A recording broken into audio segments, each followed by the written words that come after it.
Venture capitalists, VCs, invest heavily in startups, even those that are deeply unprofitable, burning cash with unnecessary or unproven ideas because their entire business model is built on the extreme asymmetry of risk and reward, governed by the power law of returns.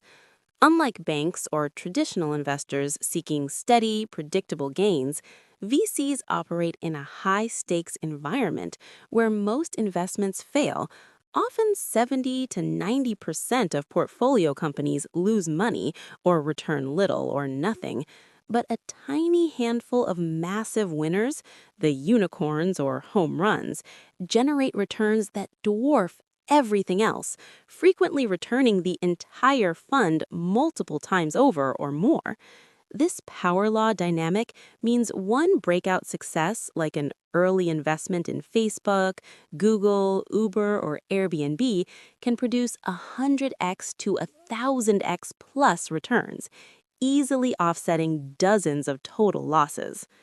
VCs raise large funds from limited partners, pension funds, endowments, wealthy individuals who expect outsized performance, often targeting 3x plus net returns over 10 years. So they deploy capital aggressively into high potential, scalable ideas, especially in tech, biotech, or AI, where explosive growth is possible, even if the company loses money for years while capturing market share, building network effects, or achieving product market fit at scale. Key reasons VCs pour money into these seemingly risky, loss making ventures: 1. Power law portfolio math. A typical VC fund invests in 20 to 50 plus companies. Data from analyses, example, historical fund performance, shows that 1 to 5% of deals often drive 50 to 90% of total returns. The goal isn't to pick only winners, it's impossible, but to maximize shots on goal for that rare 100x plus outcome. Losses are capped at the invested amount, while winners have theoretically unlimited upside. 2. Equity ownership for massive upside. VCs buy significant ownership stakes in exchange for funding. If the startup scales to a $10 billion valuation, even after years of losses, the VC share can yield billions in exits via IPO, acquisition, or secondary sales.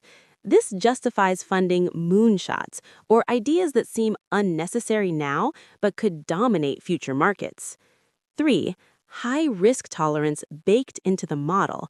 VCs target sectors with intangible assets, software, IP, platforms, where value is unproven initially but can compound rapidly.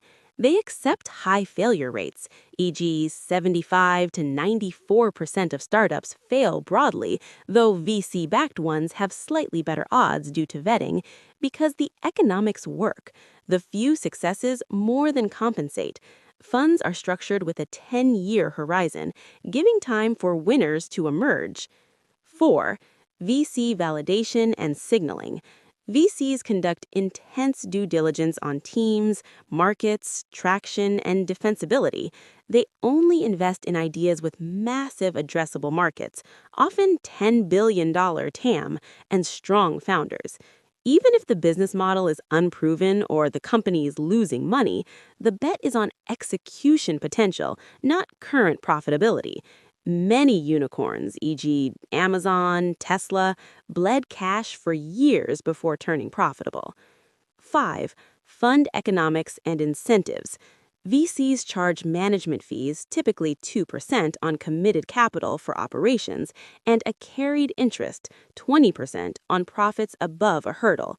To deliver strong returns to LPs and raise the next fund, they need big hits. In low interest rate eras, pre 2022, or hype cycles, e.g., AI in 2025, 2026, capital floods in, inflating valuations. But the core rationale remains the same: chase outliers. In essence, VCs aren't gambling blindly, they're playing a calculated, diversified lottery where the ticket price, losses on failures, is low relative to the jackpot potential. This explains why they fund seemingly crazy or loss-heavy ideas. They know 90+% will flop, but the 1 to 10% that explode make the whole game extraordinarily profitable for top funds. The high failure rate isn't a bug, it's the price of accessing the rare transformative winners that redefine industries.